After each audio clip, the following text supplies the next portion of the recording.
Hi. Hello. Hello, Deb. Hi. Hi. Hello, candidate number 8.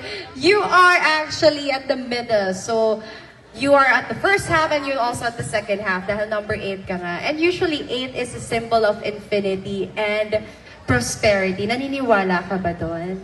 Hindi ko alam, malaman na lang siguro yan. Siguro. Ano na lang pinapaniwalaan mo sa buhay? Trust the process na lang. Just the process na. Kinakabahan ka ba? 50-50 na. Aray ko. Parang delikado na yun. 50-50. Bakit naman 50-50? Sa'yo yung 50, sa akin yung 50. May flip to, si Raulo to. Sasapakin ko to. Ready ka ba tonight? Nag-prepare ka? No choice, ready. Para na tayo magka-chat, no? Tagal mo nga mag-replay eh.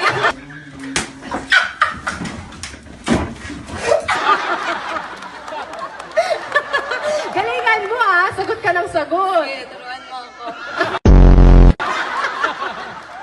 Sige, parang dapat ikaw talaga ang Miss Personality. Nanalo ka na ba ng award tonight? Wala pa, baka mamaya pa.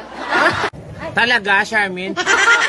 Love it! Confident! Anong gusto mong panalunang award? Ano bigay mo sa akin?